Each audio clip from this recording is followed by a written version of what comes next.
What's up? It's post AAS.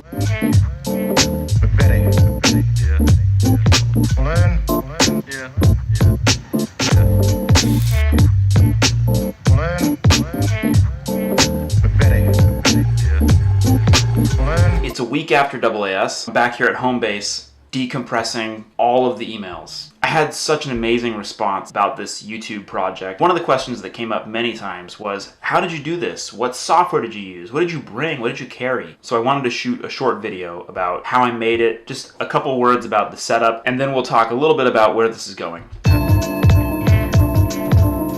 First things first, let's talk about gear. There were basically 3 ingredients. I needed a good camera with a good lens. Thankfully, I already had a Nikon D7000.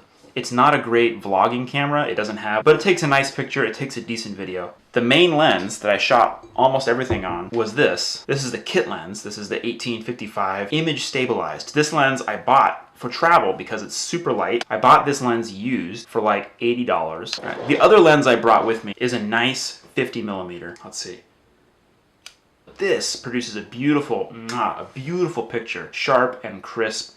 And for tripod shots, for time lapses, if you Google what lens should I buy for my camera, everyone's gonna tell you the same answer, and so am I. Go buy a 50mm lens. All right, the third thing that I had to bring, which is also mounted on the camera right now, is a microphone. I bought the nicest shotgun mic that you can possibly get for $25 on Amazon. That is the TAKSTAR. I have no idea what the model number is on it.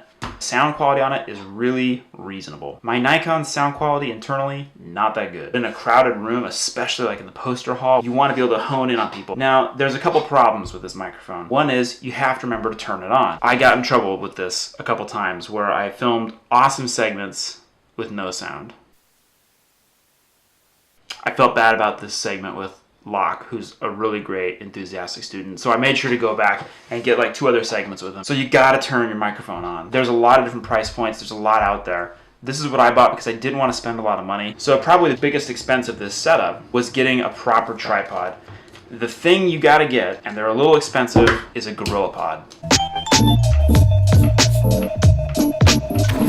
I really didn't know anything about YouTube. My brother-in-law had been vlogging for about a year. So before I went to AAS, I bought some gear. I watched a whole bunch of vlogs just to kind of figure out what they were. And then I shot some practice videos. The 2 videos that I shot before AAS, one about my gender project and one just about the AAS video project, those were just practice. Now the biggest challenge is actually going out and getting the footage. It's one thing to carry this kit around with you tucked under your arm. It's another thing to have it turned on and capture the cool moments. Don't turn the camera off. Well, except for you'll run out of batteries. Okay, that's right, I forgot. I bought these 2 extra batteries in this little charger. But then you gotta go out into the field and get the footage. And this was the hardest part for me. What I will say is, it's an intimidating thing to have this lens and this mic stuffed right in your face, and to feel the requirement to have to get footage every day. Throughout the course of the week, I got a lot better at it. In the beginning of the week, I'm just trying to figure out, how do I talk to myself? How do I present the story? There's a bunch of hilarious parts about this. If you want shots of you walking around, right, you have no film crew, so you have to go set the camera down, run away, run back, and then run back and get it. Like, it's a whole ordeal just to get that shot. You don't see much of that in my daily vlogs because it wasn't really my style. And also, I was just self-conscious about it. And that brings me to the next big challenge of such a project, editing. The biggest question I got asked is, oh, interesting, what software are you using? My answer is, I used iMovie. One thing we talk about at the Hack Day is don't tool shame people. Don't be like, oh, really? You should really learn language X instead of language Y. Or, ooh, that tool is really not great. You should have done it this way. The camera that you know how to use and bring with you is the best camera to have. The same is true with programming languages, data visualization. So I used iMovie.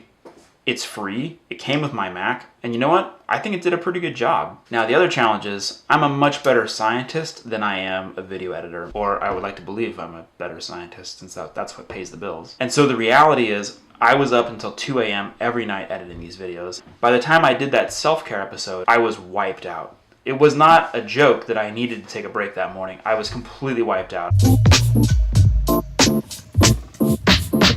Yeah. Learn. Yeah. Nichols. I'd love it. The real takeaway here is, before the project started, I spent a long time thinking about what are the videos I wanted to do, what's my minimum viable product that I'm going to be happy with, what's my ambitious goal, that was produce a video every single day, which I met. High five me. And I think if I keep producing content, I'll get better at it.